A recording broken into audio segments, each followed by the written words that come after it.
श्रोता प्रेमियों, मैं राम सागर शास्त्री आप लोगों के समक्ष रखने जा रहा हूं पंचांग संबंधी विचार।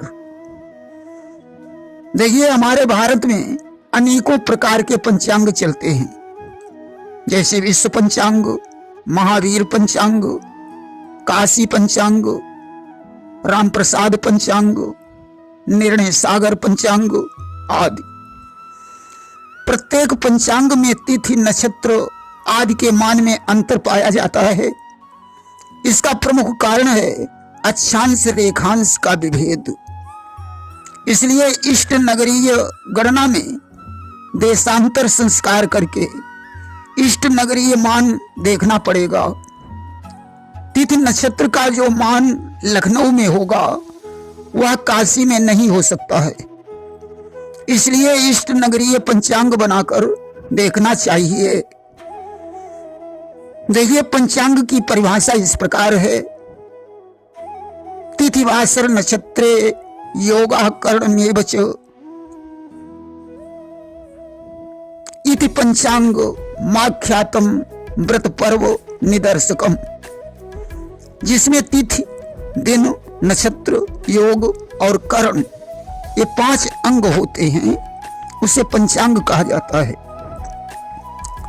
चंद्रमा का जब सूर्य से क्रमिक 12 अंशों का अंतर होता है, उस अंतरांश को प्रतिपदा कहते हैं। 12 से 24 अंतरांश को द्वितीया, 24 से 36 अंतरांश को तृतीया। इस प्रकार 168 से 180 अंतरांश पर पूर्णिमा होती है। 180 अंश के अंत से 168 अंश तक 12 अंश का न्यूनांतर कृष्ण पक्ष प्रतिपदा का है तथा 168 अंश से 156 अंश तक 12 अंश का न्यूनांतर कृष्ण पक्ष की द्वितीया का होता है। इस प्रकार 12 से 0 अंशांतर पर अमावस्या बनती है।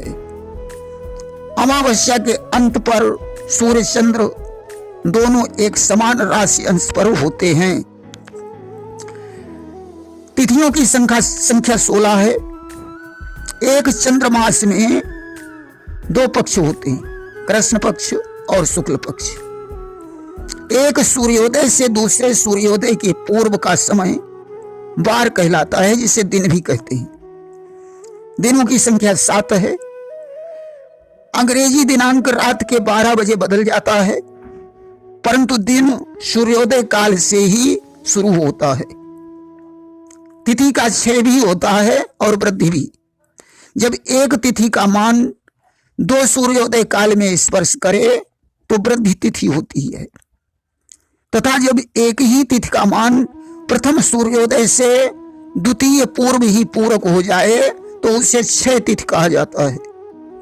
नक्षत्र योग और कर्णों में भी इसी प्रकार क्षय और वृद्धि होती है। आकाश वृत्त 36 अंशों का है, जो 27 भागों में विभक्त करने से 13 अंश 20 कला का एक क्षेत्र नक्षत्र कहलाता है। नक्षत्रों की संख्या अश्विनी से रेवती तक 27 है। इनमें अभिजित नक्षत्र 28वां नक्षत्र माना जाता है। उत्तराखाड़ नक्षत्र की अंतिम 15 घटी तथा श्रवण के प्रारंभ की 4 घटी यानी 19 घटी का अभिजित नक्षत्र होता है। एक नक्षत्र में 4 चरण होते हैं। प्रत्येक चरण 3 अंश 20 कला का होता है। एक राशि में 9 चरण होते हैं। सूर्य धन चंद्र गति में 13 अंश 20 कला का अंतर होने से एक योग का कालांश बनता है।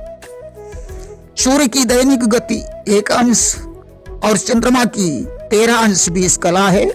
जिस समय दोनों मिलकर 13 अंश 20 कला की दूरी आकाश में पार करते हैं, उस कालांश का एक योग होता है। विष्कुंभ से लेकर वैधृत तक योगों की संख्या 27 है। तिथि के आधे भाग को कर्ण कहते हैं। सूर्य चंद्र के मध्य 6 अंशांतर में एक कर्ण होता है। कर्णों में बव आदि 7 चल सम्यक चरण कर्ण हैं तथा शकुनी आदि 4 स्थिर कर्ण हैं। कुल 11 कर्ण होते हैं।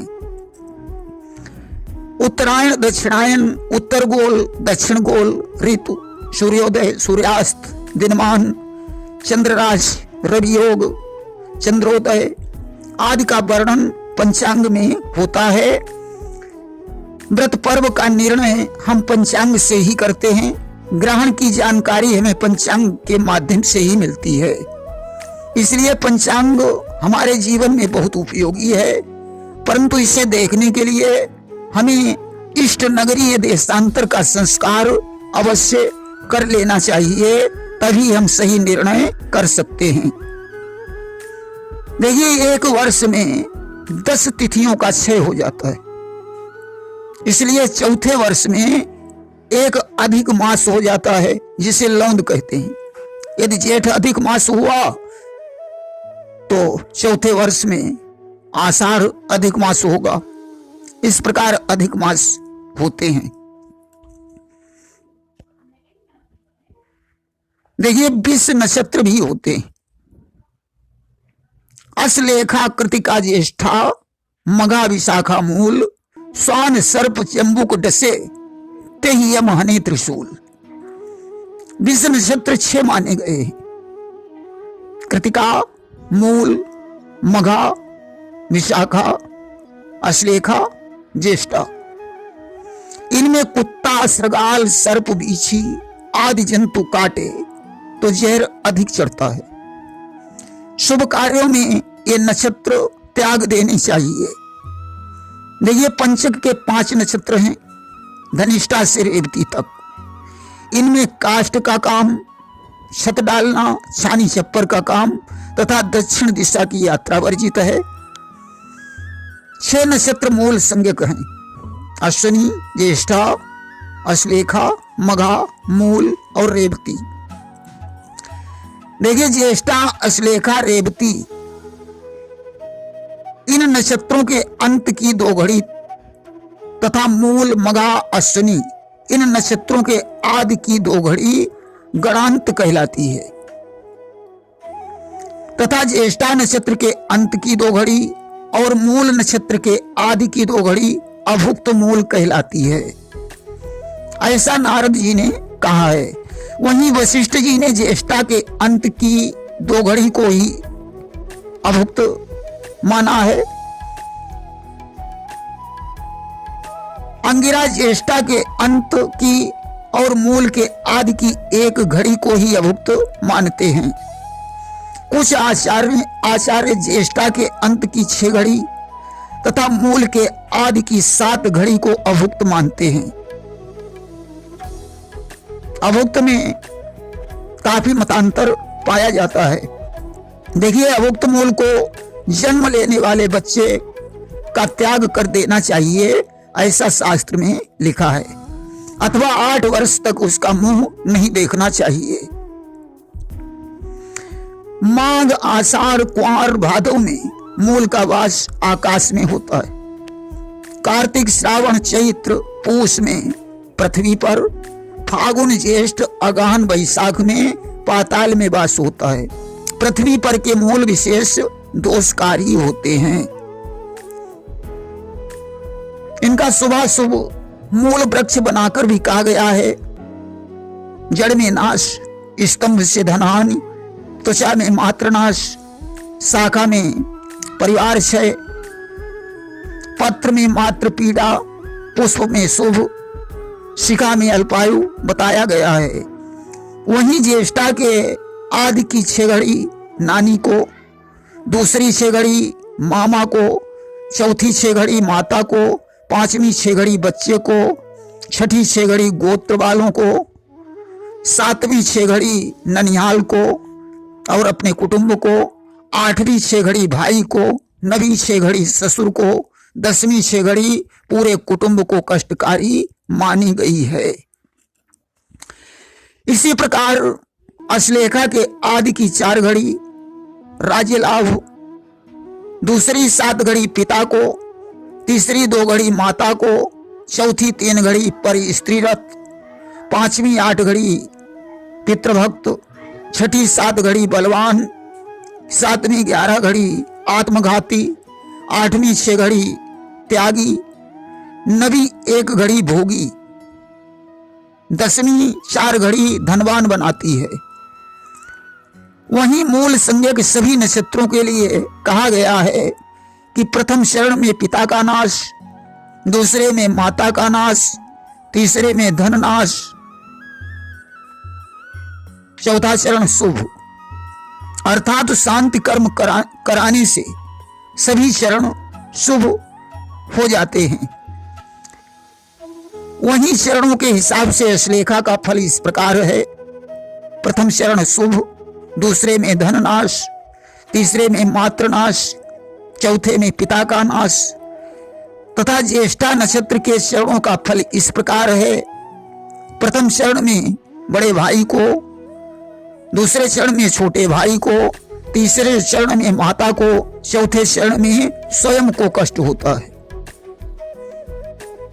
मूल ज्येष्ठा अश्लेषा में 2700 मंत्र जाप हो, उसी नक्षत्र में मूल शांति हो, दशांश हवन हो, 7, 18, 21, 28 ब्राह्मण खिलाए जाएं। नक्षत्र विषयक हवन अनिवार्य बताया गया है। वहीं अश्विनी का पहला चरण, अश्लेषा का दूसरा, तीसरा, चौथा चरण, मघा का पहला, दूसरा चरण, ज्येष्ठा के 4 चरण, मूल का पहला, दूसरा, तीसरा चरण और रेवती का चौथा चरण नेष्ट माना गया है। मूल नक्षत्रों के मंत्र इस प्रकार हैं। अश्विनी के लिए ओम त्र्यंबकम या ओम सदाशिवाय नमः 11,000 जप। अश्लेषा के लिए ओम नमोस्तु सर्पेभ्यो या ओम सर्पेभ्यो नमः 10,000 जप। मघा के लिए ओम पितृभ्या सदाइभ्या या पितृभ्यो नमः 10,000 जप। ज्येष्ठा के लिए ओम त्रातारमिंद्र या ओम शक्राय नमः 10,000 जप। मूल के लिए ओम मातेव पुत्रम या नेरिते नमः 7,000 जप। रेवती के लिए ओम पोखन या ओम पोषणे नमः 7,000 मंत्रों का जाप आवश्यक है, अथवा नक्षत्र स्वामी के हिसाब से मंत्र का चुनाव किया जा सकता है। देखिए, यदि विवाह के तुरंत बाद कन्या की विदाई होती है तो भद्रा को छोड़कर तिथिवार, नक्षत्र आदि को देखने की जरूरत नहीं है। इसी प्रकार गुरु, शुक्र का अस्त, सन्मुख शुक्र, चंद्र, तारा, शुद्धि, यात्रा मुहूर्त देखने की जरूरत नहीं है। यदि विवाह में विदाई नहीं होती है तब वधू प्रवेश मुहूर्त भी देखने की जरूरत होती है। मलमास, खरमास, बृहस्पति, शुक्र का अस्त, सन्मुख शुक्र का विचार आवश्यक है। यदि विवाह के 1 वर्ष के अंदर वधू प्रवेश नहीं होता तो शुद्ध समय, वधू प्रवेश मुहूर्त, यात्रा मुहूर्त देखने होते हैं। शुक्र के सामने दाहिने नवजात बालक, गर्भिणी स्त्री, नवविवाहिता स्त्री का पतिगृह की यात्रा शुभ नहीं मानी जाती है। दीपावली के 3 दिनों में शुक्र का दोष नहीं होता है। भ्रव, अंगिरा, वत्स, वशिष्ठ, कश्यप, अत्रि, भरद्वाज गोत्र वालों को सन्मुख दोष नहीं होता है। रेवती से कृतिका के प्रथम चरण तक दोष नहीं माना जाता है। पति के साथ ससुराल जाने में भी दोष नहीं माना जाता है। एक ही गांव या नगर में जाने से दोष नहीं माना जाता है। आवश्यक परिस्थितियों में जाने से दोष नहीं होता है। देखिए, वधू का प्रवेश विवाह के दिन से 1 से 12 या 14वें दिन शुभ है, अथवा 1, 3, 5, 7, 9, 11 इन मास में या 1 वर्ष के अंदर शुभ बताया गया है। जब वधू पिता के घर से आकर फिर ससुराल जाती है तो दुरागमन होता है। इसमें गुरु शुक्रास्त मलमास 6 मास सन्मुख शुक्र आदि का विचार होता है। विवाह से 1, 3, 5 में वर्ष शुभ है। मेष वृश्चिक कुंभ की संक्रांति शुभ है। रविवार मंगल को छोड़कर शेष दिन शुभ है। शुभ नक्षत्रों का अवलोकन करें। पति को चंद्र गुरु सूर्य की शुद्धि हो या केवल सूर्य शुद्धि हो। कन्या का 12वां चंद्रमा न हो। वृष मिथुन तुला कन्या मीन लग्न शुभ माने गए हैं। देखिए, लंबी यात्रा के लिए उषा काल में पूर्व, गोधूल काल में पश्चिम, अर्धरात्रि में उत्तर, मध्याह्न काल में दक्षिण की यात्रा नहीं करनी चाहिए। कौवे का मस्तक पर स्पर्श यदि हो जाता है तो धन नाशक, मरण और कलहकारी माना जाता है। कमर कंधे का स्पर्श भी अशुभ होता है। स्त्री के मस्तक स्पर्श से पति पुत्र के लिए हानिकारक माना जाता है। किसी कारणवश स्पर्श हो तो कोई बात नहीं। काक मैथुन देखने से 6 मास में मृत्यु तुल्य कष्ट, इच्छित कार्य का नाश होता है। इसके लिए क्या करना चाहिए? उड़द के आटे की काक प्रतिमा बनाकर मिट्टी के बर्तन में स्थापित कर उड़द, चावल, घी, मिठाई नैवेद्य चढ़ाना चाहिए। देखिए, प्रत्येक राहु काल 9 मिनट का होता है। इसमें शुभ 90 मिनट का, प्रत्येक राहु काल 90 मिनट का होता है। इसमें शुभ कार्य वर्जित माना जाता है। देखिए, ग्रहण के सूतक काल में मूर्ति छूना, खाना पीना, मैथुन, निद्रा, तेल मलना, झूठ कपट, व्यर्थ विवाद, मलमूत्र का त्याग, नाखून काटना तथा सोना भी वर्जित है। वृद्ध, रोगी, बालक, गर्भिणी को भोजन दवा लेना वर्जित नहीं है। गर्भिणी को सब्जी काटना और कुछ सेंकना वर्जित माना गया है। सूखे पदार्थ दोषी नहीं होते हैं। रसीले पदार्थों में कुश, तिल या तुलसी दल ही रख देना चाहिए। प्रेम से बोलिए वृंदावन बिहारी लाल की जय।